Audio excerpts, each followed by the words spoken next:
Hello, I'm Isaiah from the Oregon City Public Library, and today I'll be reading The Wonderful Wizard of Oz by L. Frank Baum, Chapter 11, The Wonderful City of Oz. Even with eyes protected by the green spectacles, Dorothy and her friends were at first dazzled by the brilliancy of the wonderful city. The streets were lined with beautiful houses all built of green marble and studded everywhere with sparkling emeralds. They walked over a pavement of the same green marble, and where the blocks were joined together were rows of emeralds, set closely and glittering in the brightness of the sun. The window panes were of green glass, and even the sky above the city had a green tint, and the rays of the sun were green. There were many people, men, women, children, walking about, and these were all dressed in green clothes and had greenish skins. They looked at Dorothy and her strangely assorted company with wondering eyes, and the children all ran away and hid behind their mothers when they saw the lion, but no one spoke to them. Many shops stood in the street, and Dorothy saw that everything in them was green. Green candy and green popcorn were all offered for sale, as well as green shoes, green hats, and green clothes of all sorts. At one place, a man was selling green lemonade, and when the children bought it, Dorothy could see that they paid for it with green pennies. There seemed to be no horses nor animals of any kind.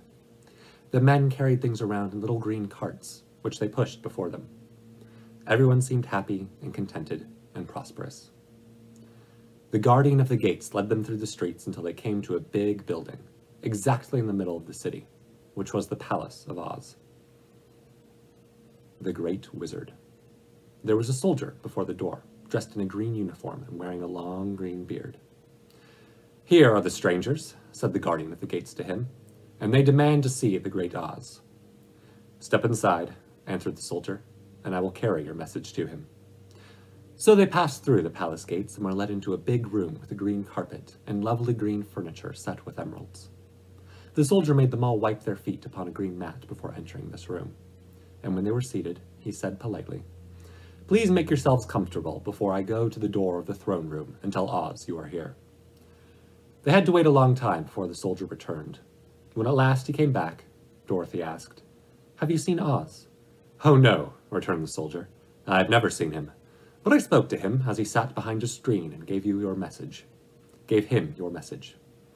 He said he will grant you an audience, if you so desire, but each one of you must enter his presence alone, and he will admit but one a day.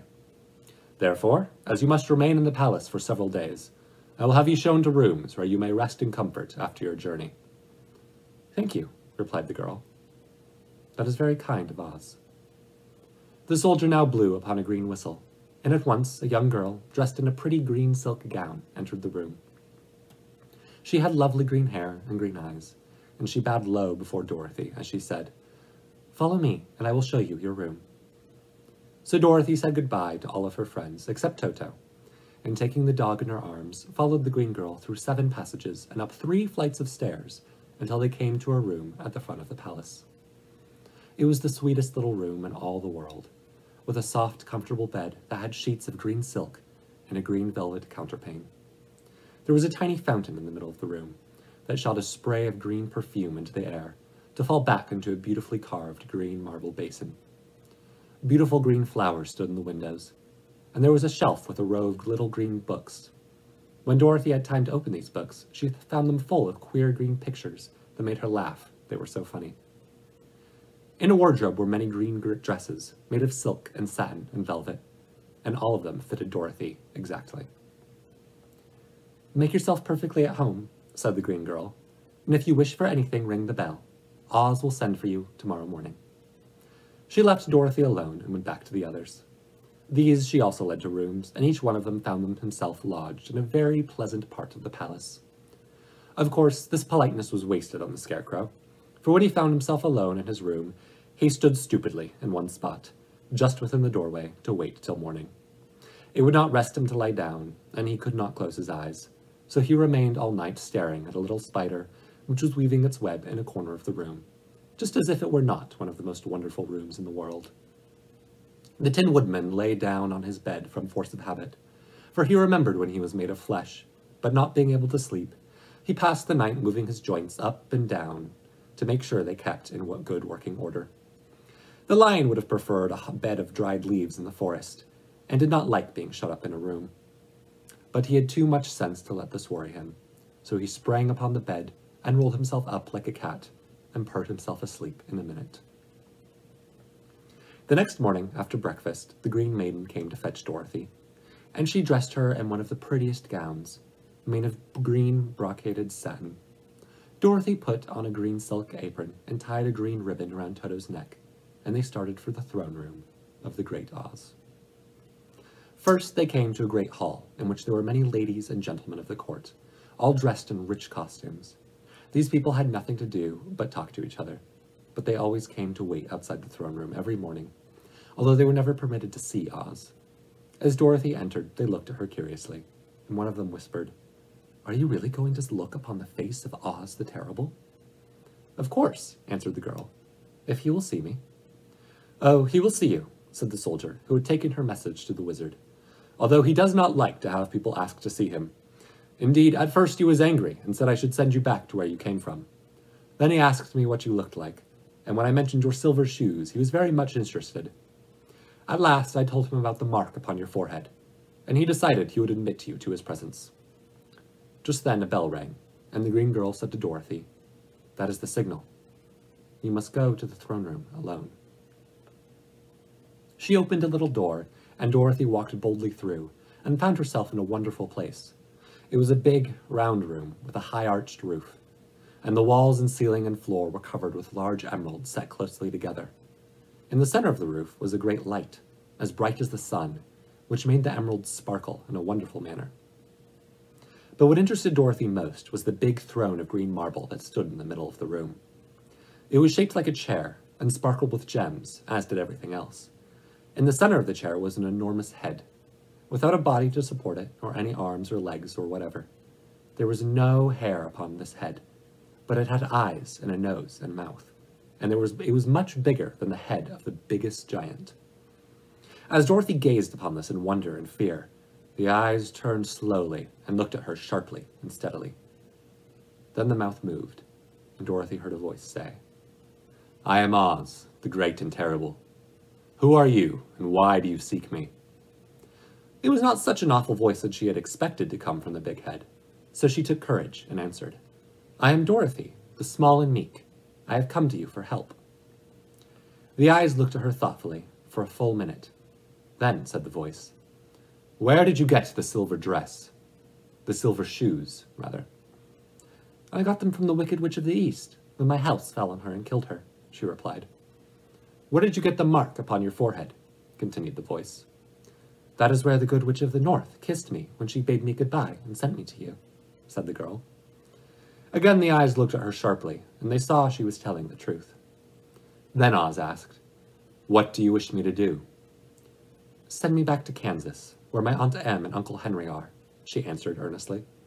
"I don't like your country, although it is so beautiful, and I am sure Aunt Em will be dreadfully worried over my being away so long." The eyes winked 3 times, and then they turned up to the ceiling and down to the floor, and rolled around so queerly that they seemed to see every part of the room. At last, they looked at Dorothy again. "Why should I do this for you?" asked Oz. "Because you are so strong, and I am weak. Because you are a great wizard, and I am only a little girl." "But you were strong enough to kill the Wicked Witch of the East," said Oz. "That just happened," returned Dorothy simply. "I could not help it." "Well," said the head, "I will give you my answer. You have no right to expect me to send back to Kansas, unless you do something for me in return. In this country, everyone must pay for everything he gets. If you wish for me to use my magic power to send you home again, you must do something for me first. Help me, and I will help you." "What must I do?" asked the girl. "Kill the Wicked Witch of the West," answered Oz. "But I cannot!" exclaimed Dorothy, greatly surprised. "You killed the Wicked Witch of the East, and you wear the silver shoes, which bear a powerful charm. There is now but one Wicked Witch left in all of this land, and when you can tell me she is dead, I will send you back to Kansas, but not before." The little girl began to weep. She was so much disappointed, and the eyes winked again and looked upon her anxiously, as if the great Oz felt that she could help him if she would. I never killed anything willingly, she sobbed. Even if I wanted to, how could I kill the wicked witch? If you, who are great and terrible, cannot kill her yourself, how do you expect me to do it? I do not know, said the head, but that is my answer. And until the wicked witch dies, you will not see your uncle and aunt again. Remember that the witch is wicked, tremendously wicked, and ought to be killed. Now go, and do not ask to see me again until you have done your task. Sorrowfully, Dorothy left the throne room and went back to where the lion and the scarecrow and the Tin Woodman were all waiting to hear what Oz had said to her. There is no hope for me, she said sadly, for Oz will not send me home until I have killed the Wicked Witch of the West, and that I can never do. Her friends were sorry, but could do nothing to help her, so Dorothy went to her room and lay down on the bed and cried herself to sleep.